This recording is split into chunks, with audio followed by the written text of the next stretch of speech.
I have told you all that happened, Inspector Hopkins. Could you not repeat it for me? I think Mr. Holmes would rather hear it from you, Lady Brackenstall. Facts is facts, whoever speaks them. It's all right, Teresa. You should be up in your room, Miss Mary. Yes, soon. Have you been in the dining room yet, Mr. Holmes? Not yet, madam. Then let's get it over with. The sooner we arrange matters, the better. Horrible it is. Him still lying there. Your injuries, Lady Brackenstall, have they been properly attended? Of course they have. Bathed her bruises myself with vinegar and water. And your arms, those red marks? They are nothing. No connection with last night. Lady Brackenstall covered her wounded forearm with the large loose sleeve of her silver and blue dressing gown. Her eyes, a more brilliant blue, met mine. This was no ordinary woman. But thank you for your concern, Dr. Watson. You are very kind. Perhaps it would simplify matters if Mr. Holmes were to hear your description of the intruders, just as you gave it to me. Very well. There were 3 of them. One elderly, the other 2 much younger. The older man was broad, powerful, with a full beard. The others were just beardless lads. Like a father and 2 sons? They could have been, yes. You see, Mr. Holmes, that Lewisham gang of burglars. 3 Randalls. Exactly. Father and sons.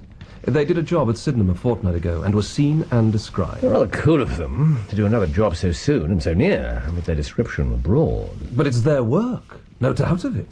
Now, if you do still want to examine the dining room, we could perhaps let Teresa attend to her mistress. I'd still prefer to hear Lady Brackenstall's version of events, if she's the strength for it. Of course, Mr. Holmes. I have the strength. The lady's gaze on Holmes was unwavering.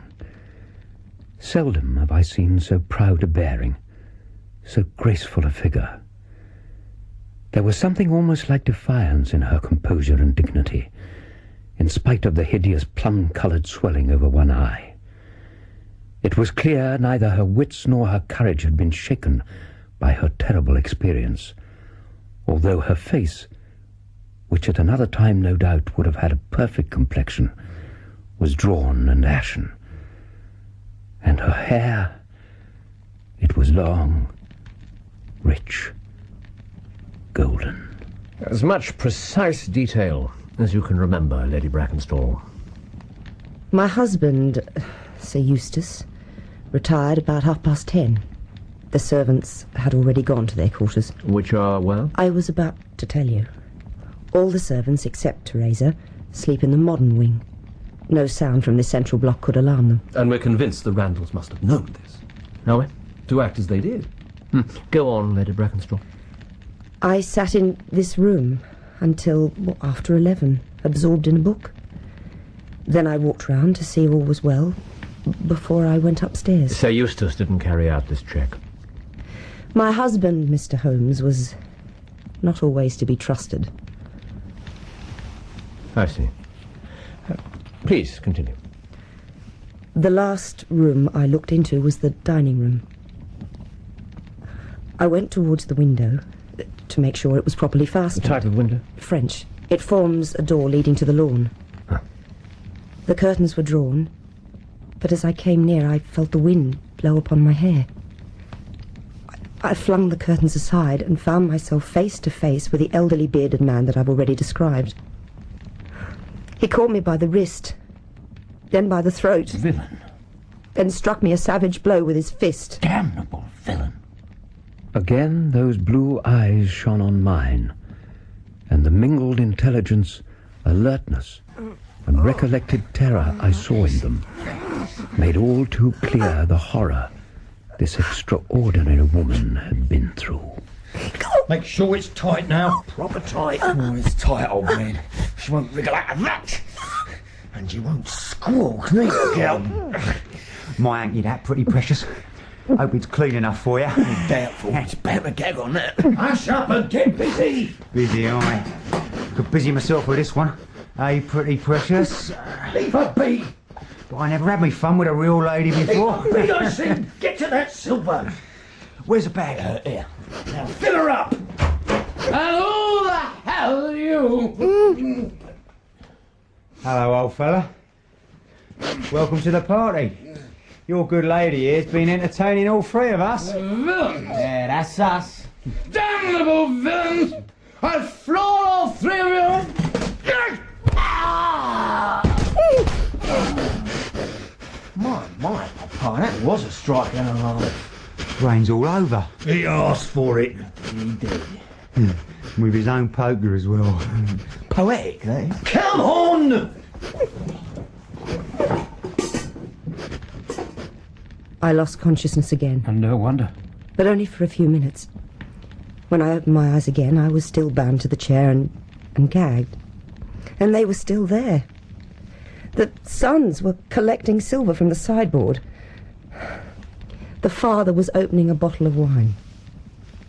Then he poured out 3 glasses. Gall of it. Yes, remarkably cool. They talked foulness together. And they mocked me. Dear God. But they harmed me no further. And finally, they left. It must have been 1/4 of an hour before I got my mouth free. My screams brought Teresa here to my assistance. I'd have gladly used that poker on anyone that'd get my Miss Mary into the state I found her. The police were summoned, and that's really all I can tell you, gentlemen. Thank you, Lady Brackenstall. You've displayed marvellous courage. Marvellous. Yes, your story is rich in detail. If I appear unnaturally calm, Mr. Holmes, Oh, a common symptom of shock. perhaps. But also, although I've been through a terrible ordeal, one thing I do not suffer is grief. My husband, as I've suggested, was a drunkard. And when in drink, a perfect fiend. Your candour is equal to your courage. Inspector Hopkins would have told you anyway. The fact is notorious to everyone in the neighbourhood. Perhaps the fault was partly mine. I was brought up in a freer, less conventional atmosphere than here. Yes, South Australia, I think. Adelaide, perhaps? That's right. Holmes, please.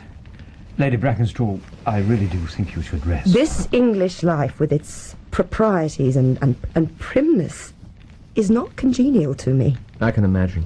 And can you imagine what it is meant to a woman like me to be tied to that man day and night? Miss Mary. Day and night?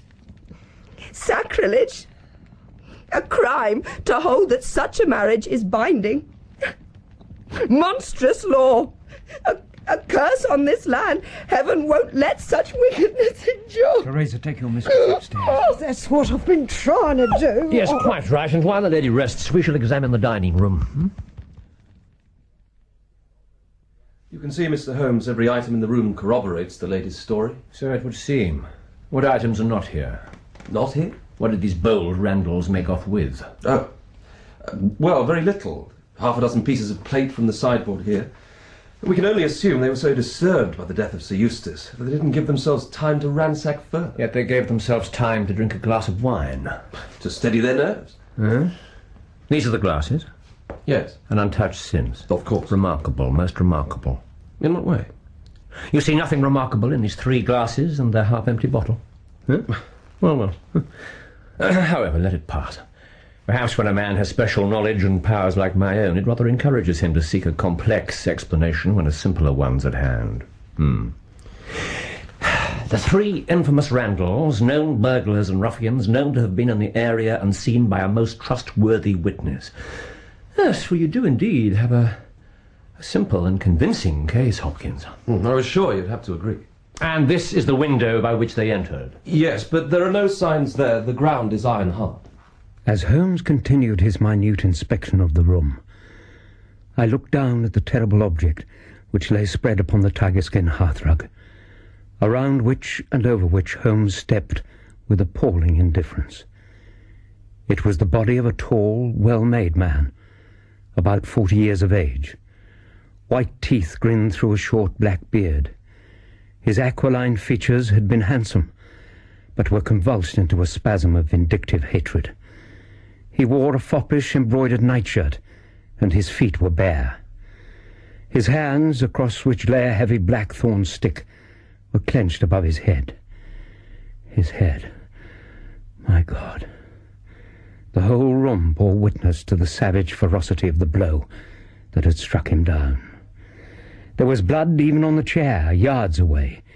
in which Lady Brackenstall had sat bound, and I saw again those large blue eyes of hers, staring in terror above her gagged mouth at the corpse of her fiendish husband and the 3 brutes who had her in their power. Good drops. Only the best for pretty precious here. Yeah. And her poor dearly departed. Keep you in the best, love, did he? Keep you happy always, did he? Tuck you up cosy at night. Enough of that, you. Just knock that back and get your nerves together. Then we're out of here. Ah, my nerves fine. You're the one that sort of tremble. I'm the one that had to do the necessary. Are you with us, Watson? Well, yes, of course. Gazing at the knots used to bind Lady Brackenstall, I see. Quite right. Can you name them? Name them? The knots. I'm no authority, but this one, where the cord is attached to the arms, a rolling hitch. Rolling hitch, correct, and on the cross-piece underneath, a clove hitch. It's quite possibly he used a carrick bend to finish the job. And the cord itself is the bell rope which our knotty rogue, judging by this frayed end, simply tore down from the ceiling there. That does confirm what the lady has told us. Causing alarm bells to ring in the kitchen. Knotty and reckless. Yes, that did give us pause. But as I said before, it seems clear the Randalls had found out much about the house and its habits. They must have known the servants at that hour would have been in bed, too far away. And you conclude from this they must have been in close league with someone in the house? You agree? Well, certainly, I follow your simple and convincing reasoning. Have the maid Teresa brought in. You will interview her? If you don't mind, if you can humour me a little longer, to make my journey here not entirely without interest. You'll talk to her here? With that lying there? Oh, yes. He won't mind. And he may help to prod Teresa's memory. And the lady here, she's a bit shivery. Will I take me hanky off, love? Pour a little of this between those juicy lips of yours. My, what big eyes you have. Enough! Well, I'll welt you next with that poker. Parental, that is. Yes, I saw them. When? About an hour before I heard my mistress scream. Yet you took no action. All I saw was 3 men out past the lodge gate. No need for action. So the lady screamed, and down you came. Yes, and found her there, with her very dress spotted with that one's blood. That one, you little respect for your master. I never called him master. You first met him when? The year passed in July, month after we arrived in London. London ways with riches and a title, that's what won her to him. Oh, he was all honey then. But the marriage was not so sweet. The marriage was hell. I see. Thank you. That will be all. You may go.